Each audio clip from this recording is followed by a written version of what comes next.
অসমৰ প্ৰথম ৰাজ্যপালজনৰ নামটো কি আছিল? ইয়াৰ শুদ্ধ উত্তৰটো হৈছে মহম্মদ আকবৰ হাইদৰি। অসমৰ প্ৰথম সাহিত্য সভাৰ সভাপতি কোন আছিল? ইয়াৰ শুদ্ধ উত্তৰটো হৈছে পদ্মনাথ গোহাঁই বৰুৱা। অসমৰ প্ৰাচীন নামটো কি আছিল? ইয়াৰ শুদ্ধ উত্তৰটো হৈছে প্ৰাগজ্যোতিষপুৰ। অসমত তেল শোধনাগাৰ কেইটা আছে? অসমত মুঠ 4টা তেল শোধনাগাৰ আছে। সেইকেইটা হৈছে ডিগবৈ, নুমলীগড়, নুনমাটি আৰু বঙাইগাঁও।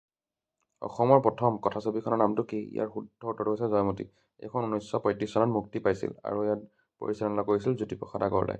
আজি পৰৱৰ্তী প্ৰশ্নটো হৈছে সাহিত্য অকাডেমি বঁটা পোৱা প্ৰথম অসমীয়া গ্ৰন্থখনৰ নামটো কি? ইয়াৰ শুদ্ধ উত্তৰটো হৈছে বনফুল। অসমত প্ৰথম চিনেমা ষ্টুডিঅ' ক'ত আৰু কোন ঠাইত প্ৰতিষ্ঠা কৰা হৈছিল? ইয়াৰ শুদ্ধ উত্তৰটো হৈছে গুৱাহাটীৰ জ্যোতি চিত্ৰবনত প্ৰতিষ্ঠা কৰা হৈছিল। অসম বিধানসভাৰ প্ৰথম অধ্যক্ষ কোন আছিল? ইয়াৰ শুদ্ধ উত্তৰটো হৈছে বাবু বসন্ত কুমাৰ দাস। অসমত প্ৰথম তাৰকাগৃহ বা প্লেনেটেৰিয়াম ক'ত প্ৰতিষ্ঠা কৰা হৈছিল? ইয়াৰ শুদ্ধ উত্তৰটো হৈছে গুৱাহাটীত। অসমৰ উপন্যাস সম্ৰাট কোন? ইয়াৰ শুদ্ধ উত্তৰটো হৈছে ৰজনীকান্ত বৰদলৈ। ধন্যবাদ।